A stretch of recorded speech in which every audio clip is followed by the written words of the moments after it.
Ma plus grande réalisation au travers de l'atelier, ce qui a fait changer un peu mon opinion face au feedback, c'est de mettre l'autre personne en contexte et à l'aise de recevoir ce feedback-là. Je pensais que le feedback, c'était juste je donne, mais non, il y a une partie de réception qui est vraiment plus importante à intégrer. Je sens maintenant que j'ai un peu la responsabilité de toujours donner du feedback à mon équipe, que ce soit du tout petit feedback ou du feedback plus majeur. Avant, c'est quelque chose que je faisais plus dans les moments qui étaient réservés pour ça. Tu sais, 1 à 2 fois par année, on a des évaluations officielles.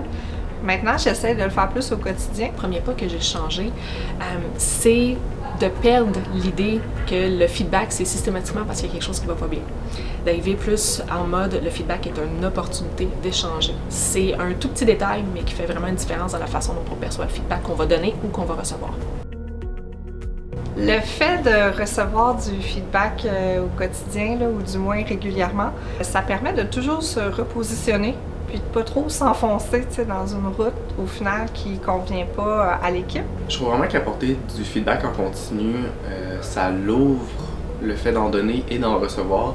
Si c'est quelque chose qui est rare au sein d'une entreprise ou même d'un groupe de personnes, ça va sûrement être moins bien perçu. Les gens vont être un petit peu plus fermés à l'idée d'en recevoir, d'en donner, parce que c'est quelque chose qui est plus, je dirais, tabou. Plus qu'on en donne, plus que les gens sont ouverts à en donner, à en recevoir, ça devient plus naturel.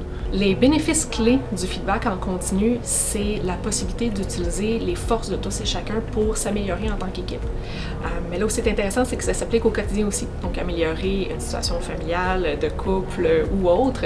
Mais quand on ouvre le feedback, qu'on va chercher ou qu'on en donne, ça nous permet d'évoluer ensemble.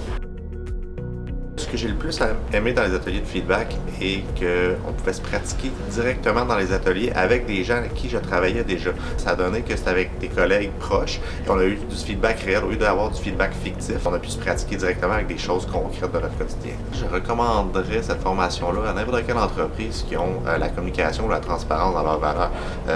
Ça prend ça pour pouvoir bien communiquer et si ça fait partie de la culture d'entreprise, ben, il vaut mieux la renforcer.